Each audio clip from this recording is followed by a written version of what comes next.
අති දුර්ලභ වූ සම්බුද්ධ ශාසනය දුර්ලභ වූ මනුෂ්‍ය ආත්මයක් ලැබූ විවෘත මනසකින් යුතු ප්‍රඥාවන්ත වූ පින්වත් ඔබ උදෙසා වැයෙන සදහම් රණබෙරයන්නේ කන්නැත්තෝ අසත්වා නුවණැත්තෝ විමසත්වා ගලපගත්තෝ සැනසෙත්වා පින්නැත්තෝ නිවෙත්වා. ස්වාමීන් වහන්සේ අර මේ මම අද උදේ අර ළඟ කෙනෙක් එක්ක කතා කරද්දී ඔය අපි ගොඩක් ඔය එයාගේ යාළුවෙක්ගේ ඩිප්‍රෙෂන් සම්බන්ධ ප්‍රශ්නයක් ගැන කතා කරා. එතකොට එයා ඒ රටේ කොහොමද මේ ඒ වගේ දෙඩු ගැන ඒගොල්ලෝ කවුන්සලර්ස්ලා හැටියට කොහොමද සපෝට් කරන්න වෙනන් දෙන්න කරන කෙනෙක්. කරන්න කියලා විස්තර කතා කරාම එයා ඉඳන් කිව්වා මේ මෙහිමයි ඇත්තට මේගොල්ලෝ තනි වෙනවා. තනි වෙන එක ඒගොල්ලන්ට තනියම දරා ගන්න බෑ. ඒගොල්ලන්ට ෆීල් එකක් දරා ගන්න බෑ. ඒ වගේ දේවල් හින්දා ඒගොල්ලෝ හරියට මේ නිකන් නොසිතූ විදිහට ඒගොල්ලෝ ඇති වෙන චිත්තයම ඒක තමයි දුක කියලා වගේ ඒගොල්ලෝ අරගෙන ඊට පස්සේ ඒගොල්ලෝගේ බොඩි කාලයක් ගියාම මේකේ බොඩි එක ඇතුළෙන් තිබෙන පොඩි ට්‍රාමා එකක් වගේ ඇඟෙන්ම එදෙනවා. ඒකට ඒගොල්ලන්ට ආයෙ රිවර්ස් එකක් නැහැ. ඒගොල්ලෝ ඒ ඩෙඩ් එන්ඩ් එකකට ගිහින් ඉර වෙනවා. ඉතින් එහෙම කියලා එයා කතාව කියනකොට මට එකපාරටම ආවා මං කොහොමද ඉතරකින් එළියට ආපු කෙනෙක් කොහොමද ඒක මේම කරන්නේ ඔයගොල්ලෝ කොහොමද කරන්නේ කියලා එයා කියනත් ගොඩක් එයා ධර්මයේ දන්නේ හින්දා ඒ පැත්තෙන් ඇඩ්වයිස් කරනවා. එයා මේවා ගොඩක් විස්තර කිව්වා. හැබැයි මං ඒ විදිහට එයාට කිව්වා එතකොට බුදුරජාණන් වහන්සේ ওই කියන විදිහට සබ්බේ පෘථජන උමත්තකා කියලා තියෙන්නේ ඇත්තටම කියනවා නම් ඔය தත්ත්වය බලද්දී මුළු ලෝක සත්වයාම ඉන්නේ ડિප්‍රෙෂන් එකක. මනුස්සයා. රිටාරි. ඔව්. ඒ ඩිප්‍රෙෂන් එකේ ඒක ප්‍රකට නෑ. නමුත් ඩිෆෝල්ට් එක බේස් එක ඩිප්‍රෙෂන් එකක් තියෙන. ඒ නිසායි අපි එකින් එක කරන්නේ. ඔව්. එතකොට ඒකින් එක කරලා අපි එක අන්තික ඉඳන් සතුටකටපත් වෙන්න බලනවා. ඩිප්‍රෙෂන් කියලා කියන්නේ කිසිම දෙයකින් හැපි නෑ කියන එක. හැපි නෑනේ. එතකොට දැන් ඇත්තටම ගත්තාම මේ කිසිම හැපි වෙන්න දෙයක් නෑනේ වික්‍රමංශ. කියන්නේ අපිට සතුට වෙන්න දෙයක් නෑ. ඔව්. හරිද? මොකද දැන් අපි ගැඹුරු අර්ථයෙන් ගත්තොත් සියලු සංස්කාර ධර්ම අනිත්‍යයිනේ. අනිත්‍යයි. ඒතරේ අනිත්‍යයි කියලා කියන තැන තියෙන්නේ අදුක්කම අසුඛ ස්වභාවය. අදුක්කම අසුඛ ස්වභාවය කියන්නේ සැපත් නැති දුකත් නැති ස්වභාවය. ඒතර සැපයි දුකයි තමයි මේ ලෝකයේ මිනිස්සු එළිලා ඉන්නේ තැන. සියලු සත්වයෝ 32 31 තලයේම සියලු සත්වයෝ එළිලා ඉන්නේ මේ අන්ත දෙකේ. සැපයි දුකයි කියන අන්ත දෙකේ. නමුත් ඇත්තටම ඒ අන්ත දෙකේ එළිලා හිටියන පිටුනාංශ ඒ දෙකම හිස්නේ. දුක්ඛම අසුඛ ස්වභාවයක් නේ පවතින අනිත්‍යනේ පවතින. එතකොට ඒගොල්ලන්ට ඒගොල්ලෝ දන්නේ නෑනේ. අන්ත දෙක ඉල්ලලා ඉන්නවා කියලාවත් දන්නේ ඉන්න කෙනා ඒත් එයාට එතන දුක එදිලා තියෙනවා. එයාට ඒක ප්‍රකට නැතුණාට ඒ දුක නිසාම තමයි සැප වැඩි කරගන්නේ. දුක තුල ඉන්න කෙනාට ඒක දුක ඇති වෙලා තියෙනම සැපේ ඇලිච්ච නිසාමයි. ඒතර එයාටත් මේ සැප කියන අන්තය එතන ප්‍රකට නෑ. ඒතර එතන තියෙන අදුක්කම අසුඛ ස්වභාවයම තමයි අනිත්‍යම තමයි. එතකොට භාගතුන් වහන්සේ දේශනා කරන අනිත්‍ය දුකයි කියන්නේ. ඒතර දැන් මෙයා මේ ඩිෆෝල්ට් එකෙන් මෙයා ඉන්නේ දුකේම තමයි. අර කියන්නේ දැන් ડિප්‍රෙෂන් හැදිච්ච කෙනාට හිස් බවක් නේ එදෙන්නේ. ඒතර මෙතනත් අර සැපයි දුකයි අන්ත දෙකෙන් හිස්. හරිද? එතකොට මෙයාත් ඒ උමතු ස්වභාවය තුල වගේ තමයි ඉන්නේ.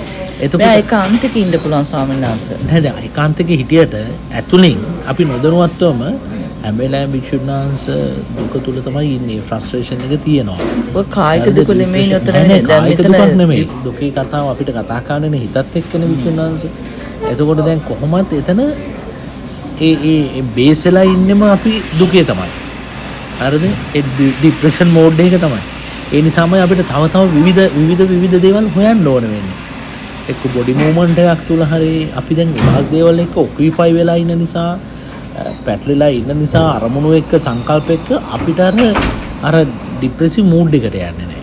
හරිද? ඔව් දැන් එතකොට අපි හිතනවා ඔව් එහෙම නැතුව දැන් හිතන්නකෝ දැන් හිතන්න මම ડિප්‍රෙෂන් තියෙන කෙනෙක් මම එකම දෙයක් අල්ලගෙන එකම දුකක් ගෙලිගිලි ඒ දුක ගැන හිත ඒකාන්තික මම ඉන්නවා.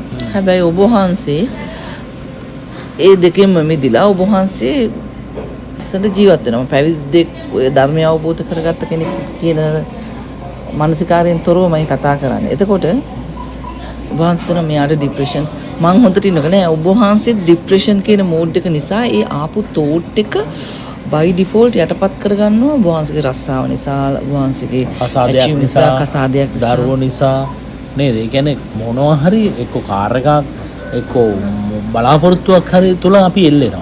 හැබැයි ඒක තමයි අපි ලෝකෙ මිනිස්සු මුළු ලෝකෙම සැපයි ස්වභාවය කියලා කියන්නේ. සැපය සහ මේ ජීවත් වෙනවා කියලා හිතන්නේ ස්ටෑට් කියන්නේ quality of life කියලා හිතන්නේ ගොඩක් මිනිස්සු ඒක. හරියට කාලා බීලා ජීවත් වෙන එක. හැබැයි ඒක by default එන්නේ ડિප්‍රෙෂන් එකක් එක්ක. මයින්ඩ් ડિප්‍රෙෂන් එකකින්ම තමයි මතුවෙන විකුණාංශ. ඊට පස්සේ ඩ්‍රයිව් කරන්නේත් ඒක තව තවත් ඩ්‍රයිව් කරන්නේත් ડિප්‍රෙෂන් එක. මොකද කාටවත් ඩෙෆිනිෂන් එකක් නැහැ quality of life කියලා කියන්නේ මොකද්ද කියන්නේ ඩෙෆිනිෂන් එක. රහතන් වහන්සේ ඒක සැපයි කියන තැන ඩෙෆිනිෂන් එකක් කාටවත් නැහැ. පුජ්‍යලානුබද්ධව සැපේ වෙනස් වෙනවා. මම සැපයි කියලා කියන දේ ලබා ගත්තත් මට ආපහු ඒ සැපේ වෙනස් එඩිට් කරගන්න ඕන වෙනවා.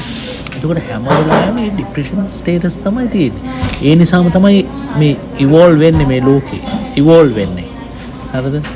එතකොට ඇත්තටම අපිට මේක රියලයිස් කරන්න පුළුවන් නම් මේ මෙතන තියෙන අනිත්‍ය කියලා භික්ෂුණාංශ අන්න එයා විතරයි දන්නේ මේ කතාව. හැබැයි දැනගත්තත් එයාත් ඉන්නේ ඒකෙම තමයි. එයාට පරිහරණය කරන්න වෙන්නේ අර ડિප්‍රෙෂන් ලෝකෙමයි. සිතුවිලිමනේ භික්ෂුණාංශ පරිහරණය කරන්නේ. එතකොට සම්මාදිට්ඨියට පත් වෙච්ච කෙනා දන්නවා විතරයි මේක තමයි ඩිෆෝල්ට් ස්ටේට් එක කියන්නේ. ඒක දෙවිවරුන්ටත් ඕකයි. ඉතින් එහෙමම තමයි නේද? තලයටම එහෙමනේ. සබ්බේ පුතුජන උම්මත්තක ආර්ය භාවයට පත් වෙච්ච කට්ටිය විතරයි ඒකෙන් මිදෙන්න හේතු සකස් වෙන්නේ. මාර තනක් නේද එතන. එතකොට දැන් උතනම අනාත්මයනේ තියෙන්නේ. අනාත්මයම. එතකොට මේ අනාත්මය වෙන්නට පස්සේ අපිට කිසිම කෙනෙක් ගැන කිසිම ෆීලිං එකක් අරගෙන එයා හොඳ නෑ, අරයා හොඳ නෑ, එයා පව්, අනේ පව්, අරයට මෛත්‍රී කරන්න ඕනේ, මෙයාට මෛත්‍රී කරන්න ඕනේ කිකි අපි එක කන්ඩිෂන්ස් අපි දාගන්නවනේ. ඇත්තට මේ කන්ඩිෂන්ස් දාගන්න දෙයක් නෑ. කිසිම දෙයක් නෑ විශ්වාස. ඒ පවතින දේවල් පවතින විදිහට පවතිනවා. අපි ඒතරම පව් කියලා මෛත්‍රී කරා කියලා එයාට වෙන දෙයක්වත් නෑ. දැන් ඒ පුජ්‍යලයා තමන් තුල සතුටක් නෑනේ. එයා තුල සතුටක් නෑ. හරිද? ඒතර එයා දුකින්. ඒතර මම එයාගෙන ආපහු එයාට එක්ක බැනලා හරි මේවා කරලා හරි ආපහු එයාව මම තවත් දුකකට දානවා. සෝවන් වෙච්ච එක නම් දැන් කිව්වොත් අයෝනිසෝ මනසිකාරයේ දෙදී අනේ පව් අරයා කියලා කියන්නේ එයාගෙත් ડિප්‍රෙෂන් මූඩ් එකක් නෙමෙයි. මූඩ් එකක් නෙමෙයි. හැබැයි අර පරිහරණය කරන්න වෙනවා ඒවා. හරියට. සෝවන් කෙනෙකුට කර්ම විපාකයකට එයා ඩිප්‍රෙෂන් මූඩ් එකට යන්න බැයිද? විශ්වනාංශ කර්ම විපාක කියන දැන් අපි කතා කරන්න වෙන්නෙම අයෝනිසෝ මනසිකාරයත් එක්කම ડિප්‍රෙෂන් වෙන්න බෑනේ. විපාකේ එන්නේ එතන ඩිප්‍රෙෂන් කියන එක එන්නේ අයෝනිසෝ මනසිකාරයත් එක්ක නේද? ඒතර අපිට දැන් යෝනිසෝ මනසිකාරය ඇති කරගත්තොත් ડિප්‍රෙෂන් කියන එක අපිට මෙහෙම කරලා නැති කරගන්න පුළුවන්. ඒකේ එතකොට කර්මය මොනවා කරාද? කර්මය අසරණ වෙනවා ධර්ම ඉදිරියේ නේද? කර්මේ ධර්ම ඉදිරියේ අසරණ වෙනවා විශ්වනාංශ. ඒක මාර තැන.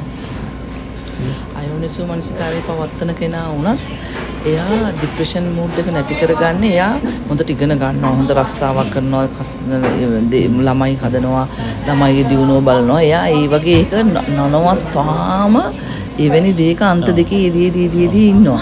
දැන් හොඳ රස්සාවක් කියන්නේ විද්‍යාව නිසාමයි. දැන් හොඳ රස්සාවක් කියන්නේ කොයි මට්ටමද?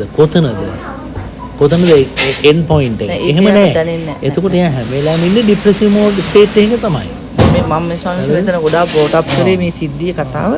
බුදුරජාණන් වහන්සේ කිව්ව සබ්බේ පෘථග්ජනා උම්මත්තකා කියන එක මට දැන් අද උදේ මේ නංගියෙක් කතා කරද්දී ඒක මට වැදුනානේ. ඒ වෙලේ මට මාර විදිහට ඒ වචනේ මන් තේරුම දන්නවා. නමුත් ඒක දෙයනේ මේක මේ මානසික රෝගයත් එක්ක මේකත් එක්ක යනකොට මෙන්න මෙහෙම තැනකනේ ඉන්නේ. ඉතින් අපි කවුරුත් අවිද්‍යාව තියෙනකන් තව කෙනෙක් ගැන කතා කරොත් අපි ඉතිම උමුතු භාවයකින්මයි තමයි. ඔව්. මොකද කතා කරන්න දෙයක් නැහැ. යෝනිසෝ මනසිකාරය කරොත් විතරයි මේකෙන් නැතුව මොහොතකට හරි කතා කරන්නේ. වංශිකය වගේ දැන් තව කෙනෙක් ගැන කතා කරන්න දෙයක් නැහැ.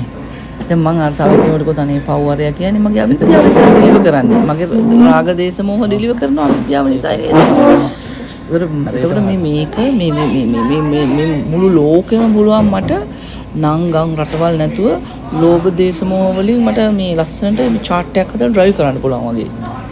මම කියන්නේ ඒ කියන්නේ වෙන නමක් මුකුත් දාන්න ඕනේ නැහැ. මාර මැප් එකක් හදන්න පුළුවන්. ඒක ලෝභ දේශ මොහ අවිද්‍යාව. ඔය එතනින්ම මට ලෝකේ හඳුනා ගන්න පුළුවන්. අවිද්‍යාව නිසා තමයි ලෝභ දේශ මොහ කියලා තුනක් හැදෙන්නේ. ඒක තමයි. තේරෙනවද? අර එතකොට දැන් අවිද්‍යාව නැත්තම් ලෝභ දේශ මොහ තුනක් කියලා දෙන්නේ ලෝකේ නෑ. ලෝකේ නෑ. අන්න හරි. ඒ දෙන්නේ නෑ. හරිද? එතකොට අවිද්‍යාව කියන දේ හැදෙන්නේ නොදැනීමත් එක්ක. ඒතර දැනුවත්භාවයේ කියන දේ මේ ප්‍රඥාව ඇති වුණාම අවිද්‍යාව දෙන්නෙත් නැහැ. ඒතර අවිද්‍යාව එතන දෙන්නේ නැත්නම් එතන ලෝකය දෙන්නේ නැහැ. අන්න යා ලෝකේ ඉක්මව ගිය කෙනා. ඇයි ලෝකයක් එතන පැනවෙන්නේ නැහැ වික්‍රමනාංශ. ලෝකේ පැනවෙන්නෙම අවිද්‍යාව ප්‍රත්‍ය කරගෙන. ඔව් ඔව්. හරිද? ඒක තමයි මම කියන්නේ මැප් එකක් වගේ එක ඔළුවේ ඇඳෙනවානේ. එතකොට දැන් එහෙනම් මෙතන දන්න නොදන්න භාවයෙන් තමයි මේ කතාව වෙන්නේ. දැනුවත් භාවයෙන් නොදන්නොත් භාවයෙන් කතාවම වෙන්නේ. දැන් අපි මේ ඇමරිකාවට ආව නිසා මේ ඇමරිකාවේ තියෙන දේවල් පාවිච්චි කරනවා. ඔව්. ලංකාවට ගියාම මේ දේවල් පාවිච්චි කරනවා. ඒ වගේ අපි මේ මිනිස්සෙක් කියලා මෙහෙම ඉපදිලා මේ අවිද්‍යාව නිසා මේ ආශ්‍රව නිසා මේ යෙදෙන නිසා මේක පරිහරණය කිලස් පරිහරණය කරනවා ඇරෙන්න මෙතන මම මගේ කියලා ආත්මයක් කියලා මට අරගෙන මොකද්ද මම පනවගන්නේ ඒක මගේ අවිද්‍යාව නිසාම නේක. ඉතින් අවිද්‍යාව නිසා මේක හදා ගන්නවද? අවිද්‍යාව නැතුණාම මේක නිරුද්ධ කරගන්න වෙනවා කියලා දැනගන්න. ඉතින් හැබැයි ඉන්න වෙන්නේ තරගෙම තමයි. ඒක ඉන්නවා. බට් ඒ ලෝකෙ ටච් නොකර.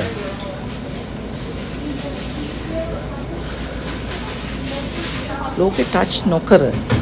හැබැයි ඒ ලෝකෙ ටච් වෙන්නේ මේ සර්ෆේස් මට්ටමින් ටච් වෙන ඇතුළේ ඕපන්. දැන් මේ පරිහරණය සිද්ධ වෙනවා. පරිහරණය කරත් එයා ටච් කරන්නේ නැහැ ලෝකේ. ටච් කරන්නේ නැහැ. ලෝකේ නොපීඨා පරිහරණය. අන්න හරි. නොපීඨාන්නේ වචනේ නොපීඨා පරිහරණයක් වෙනවා. ඔව්.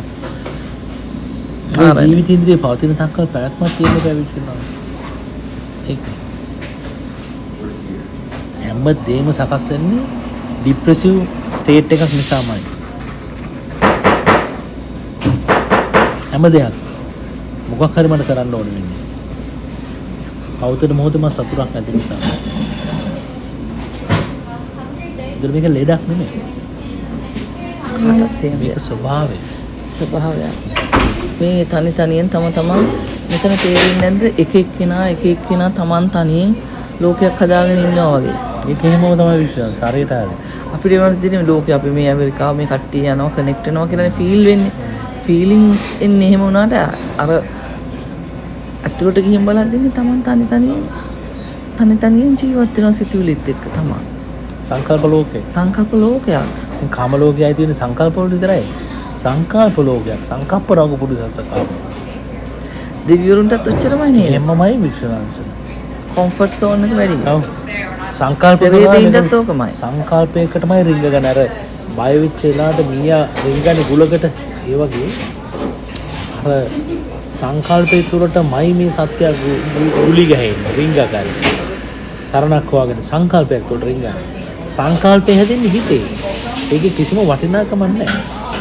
කිසිම වටිනාකමක් නැහැ. මේ ධර්මයේ ප්‍රැක්ටිස් කරන්න මේ මට දැන් තේරෙන්නේ මේ ෂණය ඕන වෙන්නේ. මේ ෂණය පාවිච්චි කරන්න මෙහෙම කරනකොට පුළුවන් ස්වාමීන් වහන්සේ. දැන් මට ඔක්කොම ඩොට්ස් ටික ඔක්කොම ක්ලීන් වුණා. මේ අපිට තියෙන්නේ ප්‍රශ්නේ තියෙන්නේ අර අපි මේක මාර හැඩයකට කරලා දාන්න ගන්න. දැන් මම අර උදේ කිව්වා වගේ දැන් අපි පිහිය අරගෙන එළවලු කපනවා කරනවා ඒක පට ගාලා කරනවා. ওই පිහිය අපි අතට අරගෙන අම්මෝ මේක යකඩෙන් හදලා තියෙන පිහියක්.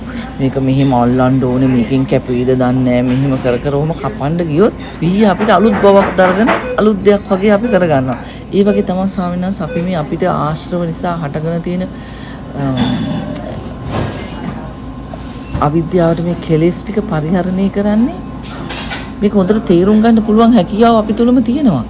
අපි ඒක අතට අරගෙන මේ ඒක දිහා වෙන වශයෙන් බලලා ඒක ලොකු ප්‍රශ්නයක් විදිහට දැකලා මේව ප්‍රහාණය කරන්න දඟලනවා. ඒතර අපි ඇයි අපි පිහිය දිහා යම් බලන්නේ? පිහිය දිහා එම හිතන්නවත් දෙන්නේ පිහිය පාවිච්චි කරලා පැත්තකට තිබ්බනම් ඉවරනේ. ආශ්‍රව නිසා නම් මේ කෙලෙස් හටගන්නේ. අවිද්‍යාව නිසා නම් මේ කෙලෙස් රාගය දේශය මොහ පෝෂණය වෙන්නේ. ඉතින් මොකද්ද අපිට කරන්න තියෙන්නේ? මේ ප්‍රඥාවයි මේ පිරිසිදු ස්වභාවයයි දෙකක්. හරිද? මම කියන එක පස්සේ තේරෙනවද? මම බොම් පැහැදිලි. හේතු නිසානේ මේක හටගන්නේ. හේතු නිසා ඒක හටගන්නේ කොහෙද ඒක හටගන්නේ හේතු නිසා? අපි ළඟ නෙමෙයි. ඒක පෝෂණය වෙන්නේ ආශ්‍රවයි, අවිද්‍යාවයි, රාගේ, දේශී, මෝහේ. හරි. ඔය ටික විතරයි ඔක පෝෂණය.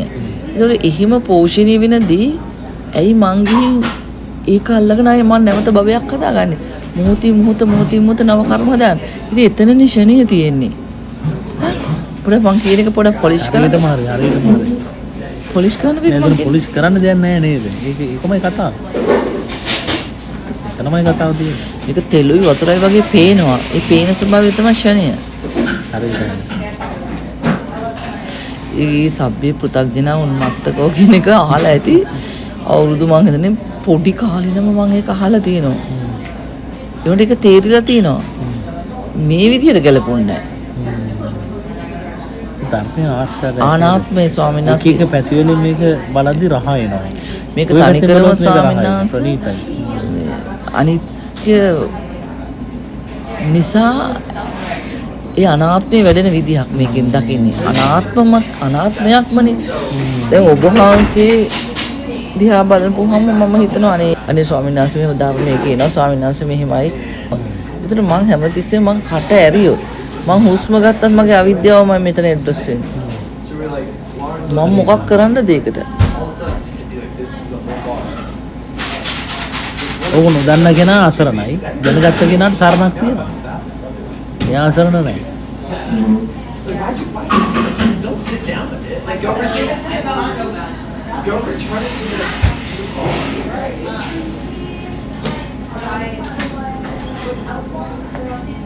මෙහෙම හිතනකොට ස්වාමීන් වහන්සේ කෙනෙකුට වෙන්නේ ඇත්තම කියනවා නම් කිසිම දිහා කියන්නේ හිතට එන සිතුවිල්ලක් කිසිම වැලියු එකක් නැහැ. හිතට එන සිතුවිලි තියෙනවනේ අට අරක කරන්න මේක කරන්න දැන් මේ කතා කරන්න කියලා ඒවා බොල්. හරිද? එතකොට ඒක බොල් නම් ඒ පුද්ගලයාට පූර්ණ නිස්සරණයක නිරෝධිකමයි ඉඳ තියෙන්නේ. මේ මානසිකාර්ය නිරන්තරයෙන්ම කරනවා නම් කණ්ඩද බොණ්ඩද මේ ශාරීරිය පවත්තන්නද මේකට මේව කරන්නද එහෙම එකක් අවශ්‍ය නැහැ.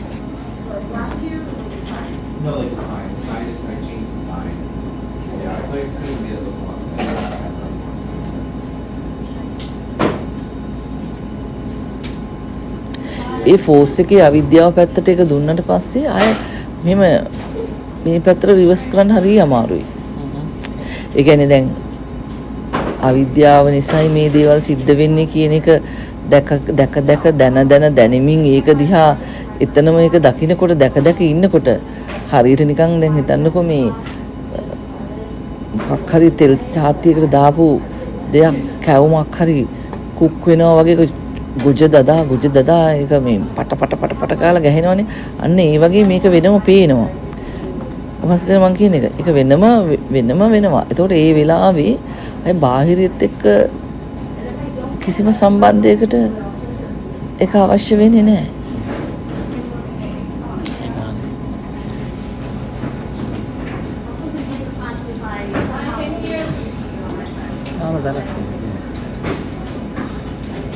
චූටි තැනකින් ඔබවහන්සේ පික් කරේ මේක. චූටි තැනකින්.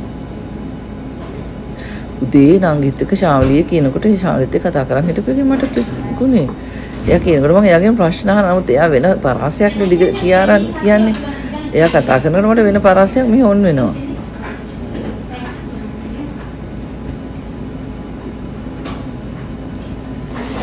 රාගයේ දේශයේ මෝහය අවිද්‍යාව ප්‍රත්‍යයෙන් සිද්ධ වෙන දෙයක්.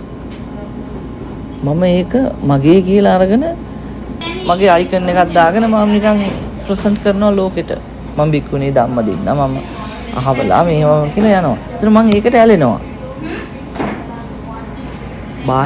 බාහිර උපක්‍රේක්ෂණ නිසාම මේ දේ පැන උනේ.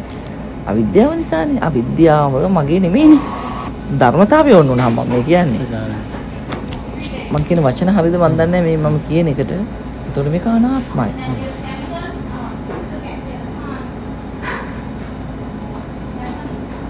අනාත්මයමයි මේ ලෝක පුරා තියෙන්නේ කියලා තමයි මට කියන්න තියෙන්නේ. අනිත්‍ය දැකපු නිසාමයි අනාත්මය ප්‍රකට වෙන්නේ. අනිත්‍ය නොදැක අනාත්මය ඉස්සර වුණොත් බෑ. හරියට එහෙම තමයි. අනාත්ම වූ ධර්මතාවයක්.